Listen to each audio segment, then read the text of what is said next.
नमस्कार दोस्तों, स्वागत है आप सभी का आपके अपने YouTube channel online study with DK में। और आज हम बात करने वाले हैं सीटेट ऑनलाइन एग्जाम जो कि 28 से 29 दिसंबर को संपन्न हुई और उसमें किस प्रकार से हिंदी पेडागोजी के अंतर्गत क्वेश्चन पूछे गए थे, कौन कौन से टॉपिक पूछे गए थे, इन सब का एनालिसिस आपने देख लिया होगा।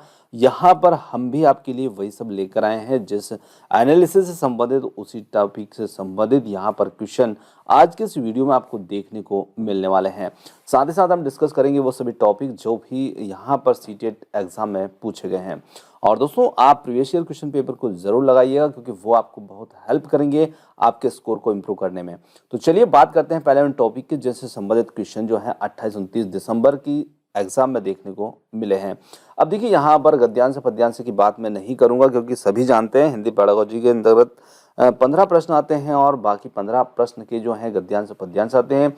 उन्हीं गद्यांश पद्यांशों में से कुछ संधि, समास और भिन्न शब्द, इस प्रकार के कुछ छोटे मोटे क्वेश्चन जो है वो पूछ लिए जाते हैं, तो वो सब आप वहाँ पर टैकल कर सकते हैं।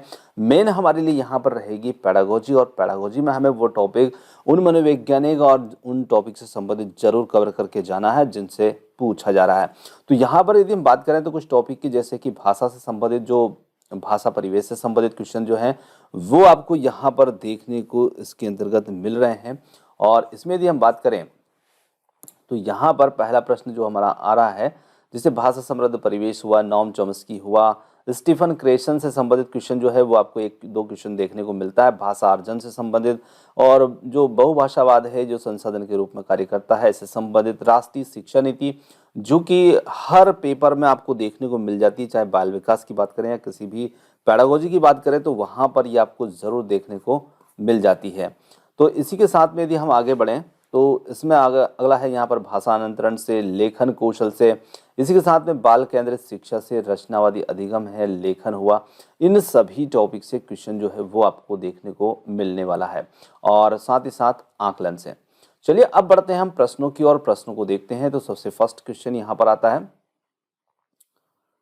भाषा शिक्षा में रचनात्मकता से क्या तात्पर्य है। तो देखिए, भाषा की शिक्षा होती है, भाषा शिक्षा जो होती है उसमें रचनात्मक से क्या मतलब होता है। तो देखिए, रचनात्मकता जिसमें कुछ भी हम नया करते हैं वो हमारी रचनात्मकता होती है, सृजनात्मकता होती है। तो यहाँ पर इस शब्द से ही आपको प्रश्न का उत्तर जो है वो निकाल लेना है और समझ में आपको आ जाना चाहिए कि इसका उत्तर कौन सा होगा। अब चार विकल्पों को आप देखते हैं तो देखिए, चारों विकल्प में दो विकल्प में कुछ नया करने और तीसरे विकल्प में कुछ बात की। तो पहले को देखिए, ऐसी कक्षाएं गतिविधियां जो नवाचारी हो, जिसमें बहुत कुछ करने की संभावना हो। दूसरा देखें तो कुछ नया करने के लिए असंबद्ध घटकों को एक साथ लाना। और थर्ड है शिक्षण की नवीन विधियों का प्रयोग करने वाली कक्षाई गतिविधियां। और फोर्थ है कक्षा में ऐसी सामग्री जिसके माध्यम से संप्रेषणात्मक भाषा शिक्षण का प्रयोग संभव हो। अब देखिए, चारों में से सबसे फिट हमारा ऑप्शन नंबर फर्स्ट जो है, ऐसी कक्षाई गतिविधियां जो कि नवाचारी हैं और जिनमें बहुत कुछ करने की संभावना है। तो फर्स्ट विकल्प यहाँ पर बन जाएगा इसके लिए उत्तर। अगला प्रश्न आता है, निम्नलिखित में से कौन सी भाषा शिक्षा की अवधारणा नहीं है। तो यहाँ पर यदि हम देखें तो भाषा शिक्षा की जो अवधारणा नहीं है, ध्वनिक मुद्रित समृद्ध परिवेश है, ध्वनिक विज्ञान है, या फिर डिसलेक्सिया है। तो यहाँ पर यदि हम देखें इसके लिए सही उत्तर तो वो जाता है ऑप्शन नंबर सेकंड। ध्वनिक जो होगा वो भाषा शिक्षा की अवधारणा के अंतर्गत नहीं होगा, बाकी तीनों यहाँ पर रहेंगे। आगे अगला महत्वपूर्ण प्रश्न है नॉम चॉम्स्की से, और नॉम चॉम्स्की से अक्सर क्वेश्चन देखने को मिलेगा आपको। तो नॉम चॉम्स्की के इस वाक्य पर ध्यान दीजिए, रंग रहित हरे विचार शांतिपूर्वक सोते हैं, या किस तरह के वाक्य का उदाहरण है। तो यहाँ पर यदि वाक्य को हम देखें तो ये व्याकरणिक दृष्टि से सही है पर पसंद नापसंद व्यक्त करता है, या फिर दूसरा है व्याकरणिक दृष्टि से सही बनावट है पर अर्थ की दृष्टि से सही नहीं है। और थर्ड देखें तो शब्द के प्रयोग की दृष्टि से सही है पर ध्वनात्मक रूप से गलत है। और फोर्थ यहाँ पर है व्याकरण मूलक है पर तार्किकता की दृष्टि से सही नहीं है।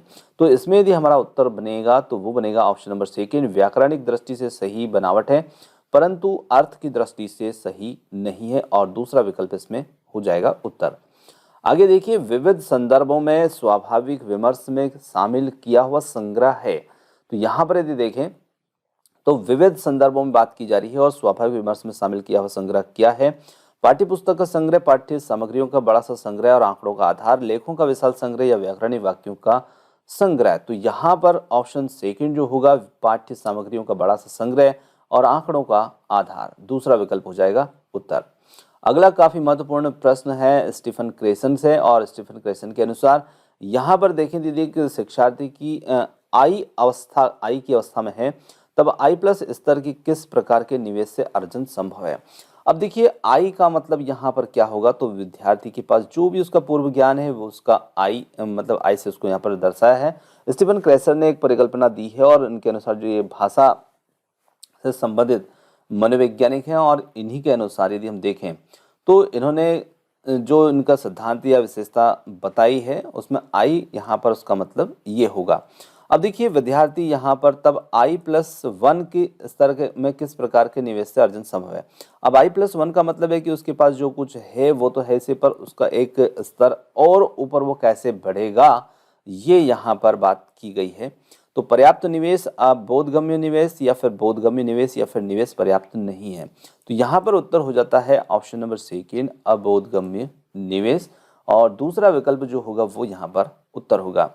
भाषा अर्जन के बारे में क्या सही है ये हमें इसमें देखना है। तो भाषा अर्जन जो होता है निश्चित रूप से एक स्वाभाविक प्रक्रिया होती है जहाँ पर परिवेश माध्यम उपलब्ध होगा, तो ये स्वाभाविक और अवचेतन में है। तो बिल्कुल थर्ड विकल्प जो है वो हमारा इस प्रश्न का सही उत्तर होगा। आगे देखिए अगला प्रश्न आता है, मातृभाषा आधारित बहुभाषावाद क्या है। अब मातृभाषा आधारित बहुभाषावाद की बात इसमें की गई है। तो यहाँ पर यदि देखें तो किसी विद्यालय शिक्षा मातृभाषा में आरंभ करना, बाद में अनेक भाषाओं को जोड़ते जाना, या फिर किसी विद्यालय की शिक्षा मातृभाषा में आरंभ करना और बाद में अंग्रेजी को माध्यम के रूप में लेना, माध्यम के रूप में मातृभाषा सीखना और अंग्रेजी को एक भाषा के रूप में सीखना। और अगला आता है यहाँ पर विद्यालय शिक्षा के प्राथमिक वर्षों के दौरान जहाँ तक संभव हो सके अधिक से अधिक भाषाएं सीखना। तो यहाँ पर हमारा जो सही उत्तर इस प्रश्न के लिए होगा वो होगा ऑप्शन नंबर फर्स्ट, किसी विद्यालय शिक्षा मातृभाषा में आरंभ करना और बाद में अनेक भाषाएं जोड़ते जाना, ये यहाँ पर मातृभाषा आधारित बहुभाषावाद का आशय होगा। चलिए आगे देखिए, बोली क्या है, मतलब बोली से क्या तात्पर्य है। किसी एक क्षेत्र या सामाजिक समूह की वाचन विशेषता, किसी एक क्षेत्र में विशेष लोगों के द्वारा लेखन के लिए इस्तेमाल की जा रही भाषा, किसी कार्य विशेष से संबंध रखने वाले लोगों की वाचन विशेषता, या फिर सत्ताधारी लोगों के द्वारा इस्तेमाल की जा रही भाषा। तो देखिए वाचन बहुत सारे जो कैंडिडेट हैं वो बोल रहे थे कि वाचन से संबंधित प्रश्न है। तो वाचन का मतलब यही है यहाँ पर कि बोली से, पाठन से, इनसे वाचन से संबंधित क्वेश्चन आते ही हैं, है ना। तो यहाँ पर यदि बोली की बात करें तो ये किसी एक क्षेत्र या सामाजिक समूह के वाचन की विशेषता होगी और पहला विकल्प इसका उत्तर होगा। अगला प्रश्न आता है, यहाँ पर भाषांतरण से क्या तात्पर्य है। तो भाषांतरण से क्या तात्पर्य होगा। तो देखिए भाषा अंतरण या ट्रांस लैंग्वेजिंग का मतलब यहाँ पर क्या होगा, भाषा की कक्षा में अनेक भाषाओं का शिक्षण है। किसी विषय वस्तु के शिक्षण अधिगम के लिए एक भाषा के बाद दूसरी भाषा का प्रयोग करना, कक्षा में शिक्षा अधिगम और बोलने के लिए अनेक भाषाओं का इस्तेमाल करना, सभी विषय वस्तुओं को एक साथ भाषाओं को एक ही भाषा में पढ़ाना। तो यहाँ पर देखिए कक्षा में शिक्षा अधिगम और बोलने के लिए अनेक भाषाओं का इस्तेमाल करना, यहाँ पर हमारा उत्तर होगा। चलिए, त्रुटियों से क्या अभिप्राय है। त्रुटि से क्या अभिप्राय यहाँ पर निकालेंगे। त्रुटियां सीखने का संकेतक है, या त्रुटियां भाषा अधिगम को बाधित करती है। त्रुटियों में उसी समय संशोधन कर देना चाहिए। त्रुटियों की पहचान कर उनको करने से बचना चाहिए। तो देखिए त्रुटियां जो होती है निश्चित रूप से सीखने का संकेतक होती है और पहला ही विकल्प यहाँ पर उत्तर हो जाएगा। आगे बढ़ते हैं, जब शिक्षार्थी पहली बार विद्यालय आते हैं तब उन्हें अपनी मातृभाषा की भरपूर समझ होती है। अध्यापक अंग्रेजी या किसी अन्य भाषा की कक्षा में शिक्षार्थियों की मातृभाषा का इस्तेमाल कैसे कर सकती है। तो यहाँ पर कैसे अध्यापक अंग्रेजी या किसी अन्य भाषा की कक्षा में शिक्षार्थियों की मातृभाषा का इस्तेमाल कैसे कर सकती है। अब यदि देखें यहाँ पर विकल्पों को, तो देखिए विद्यार्थी जो पहली बार विद्यालय आते हैं तो निश्चित रूप से हमें उनकी मातृभाषा का सम्मान करना चाहिए और उन्हें मातृभाषा बोलने के लिए भी हमें परमिशन देना चाहिए और हमें भी उनकी मातृभाषा में ही शिक्षण करवाना चाहिए, क्योंकि बात यहाँ पर प्राथमिक स्तर की जा रही है। तो निश्चित रूप से यहाँ पर सही उत्तर हमारा जो बनेगा ना वो बनेगा ऑप्शन नंबर थर्ड, अध्यापक बच्चों को उनकी इच्छा अनुसार भाषा का इस्तेमाल करने की अनुमति दे और वह स्वयं भी सामान्य भाषा बोल सकती है ना। और जब उन्हें कोई बात समझ नहीं आती है तो उनकी मातृभाषा में उसे समझा सकते हैं। तो बिल्कुल ये हमारा तीसरा विकल्प उत्तर होगा, थोड़ा सा यहाँ पर मिसप्रिंट है, तो अध्यापक यहाँ पर बच्चों लिखा हुआ है। ठीक है ना, आप समझ सकते हैं कि कुछ कार्य करने में थोड़ी सी एरर आ जाते हैं। अगला प्रश्न आता है, राष्ट्रीय शिक्षा नीति 2020 शास्त्रीय भाषाओं के अध्ययन की अनुशंसा किस रूप में करती है। अब यहाँ पर यदि हम देखें तो राष्ट्रीय शिक्षा नीति से प्रश्न है और ये किस रूप में यहाँ पर अनुशंसा करेगी। तो देखिए शास्त्रीय भाषाओं के अध्ययन की अनुशंसा किस रूप में करेगी, तो विद्यालय शिक्षा के मिडिल और माध्यमिक चरण के दौरान अतिरिक्त विकल्प के रूप में लें। बिल्कुल यहाँ पर शास्त्रीय भाषाओं को यहाँ पर हम माध्यमिक चरण के दौरान अतिरिक्त विकल्प के रूप में लें। तो पहला विकल्प यहाँ पर इस प्रश्न का सही उत्तर रहेगा। आगे अगले प्रश्न की बात करें, शिक्षकों को कक्षा में पढ़ाते हुए शिक्षार्थियों की मातृभाषा का प्रयोग करना चाहिए क्योंकि। अब क्यों करना चाहिए, तो अभी हमने बात की कि प्राथमिक स्तर पर जब बात की जाती है तो वहाँ पर बच्चों को मातृभाषा में ही शिक्षण देने के लिए नई शिक्षा नीति ने भी अनुशंसा की है। और यहाँ पर जब हम मातृभाषा का प्रयोग करते हैं तो उससे क्या होगा। देखिए, यदि उन्हें कक्षा में मातृभाषा में पढ़ा जाए तो सभी बच्चे एक समान गति सीखेंगे, या फिर यदि शिक्षार्थी मातृभाषा में सीखेंगे तो वे सभी प्रश्नों के उत्तर देंगे। थर्ड है, शिक्षार्थी नई संकल्पनाओं को आसानी से समझ पाएंगे तथा कक्षा में स्वयं को अधिक स्वीकृत अनुभव करेंगे।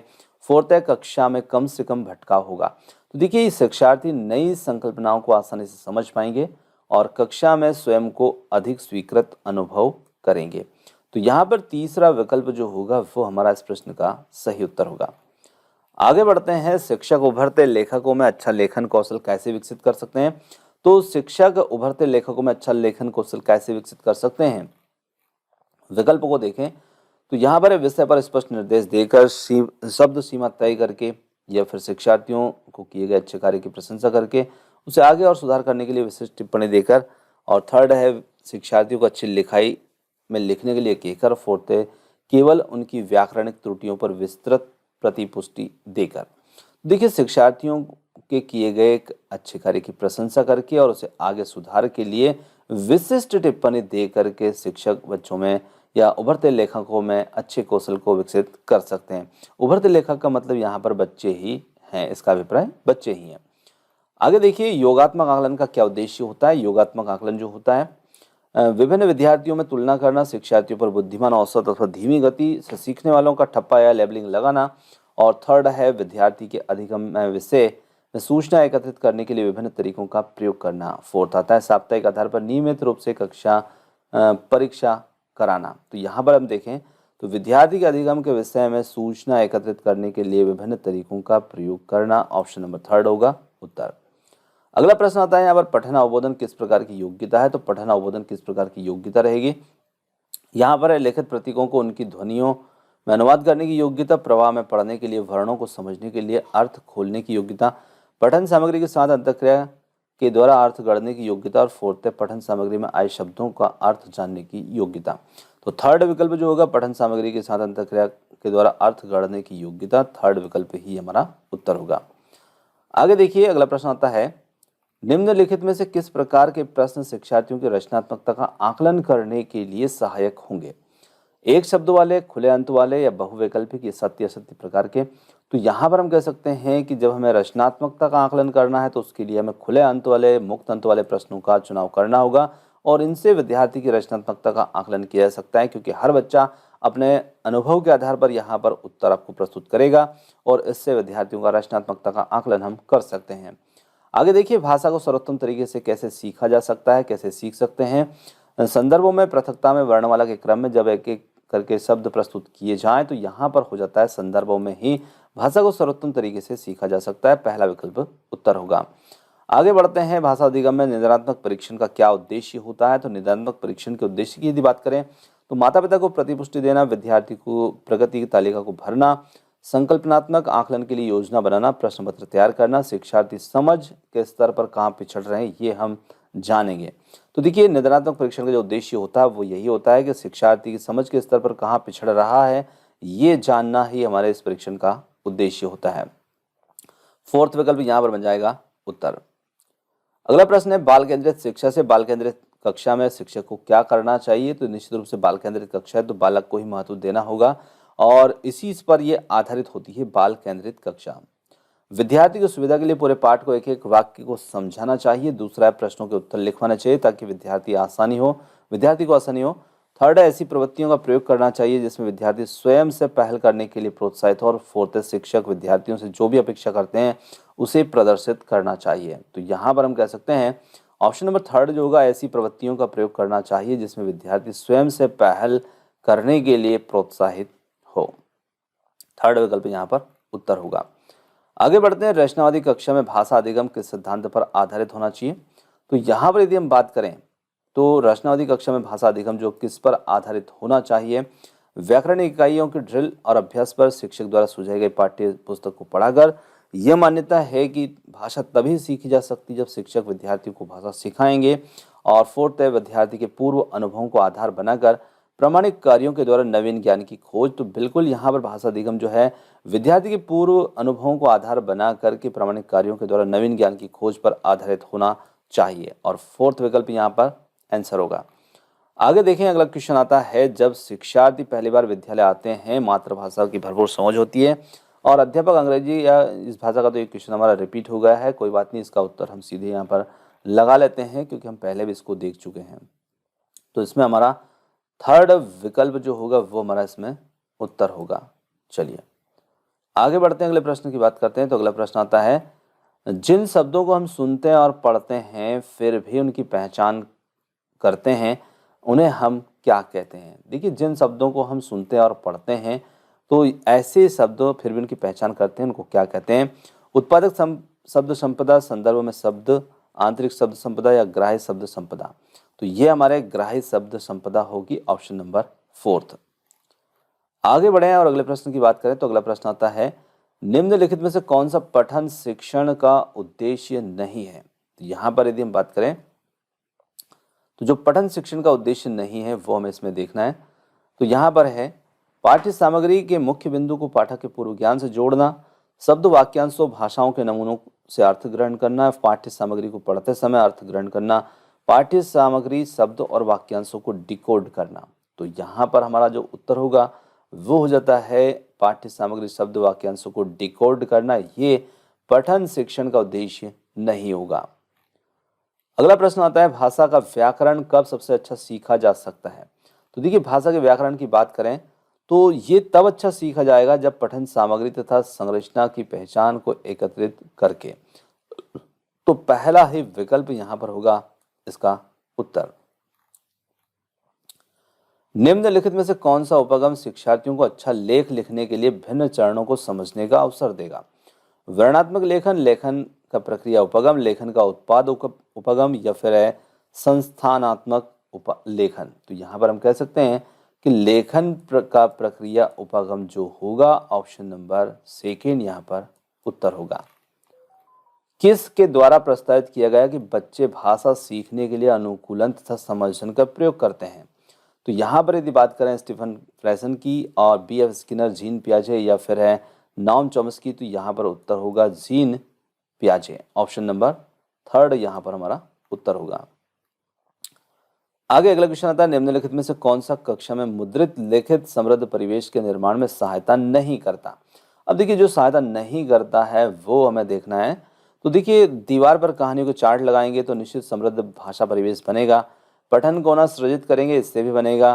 विद्यार्थी की रचनाएं प्रदर्शित करेंगे तो इससे भी बनेगा। कक्षा में खिलौनों का कोना बनाएंगे तो इससे नहीं होगा, है ना। तो फोर्थ विकल्प जो होगा वो इसमें उत्तर हो जाता है यहाँ पर। आगे अगला प्रश्न आता है, लेखन है। लेखन क्या है? एक उत्पाद कौशल, विशिष्ट विधा तक सीमित, एक ग्रहणशील कौशल या एक रेखी प्रक्रिया। तो यहाँ पर हम कह सकते हैं लेखन एक उत्पादक कौशल है और पहला विकल्प होगा इसका उत्तर। अगला प्रश्न आता है, निम्नलिखित में से कौन सी शब्द संपदा निर्माण की रणनीति नहीं है। देखिए, जो रणनीति नहीं है वो हमें पहचान करना है।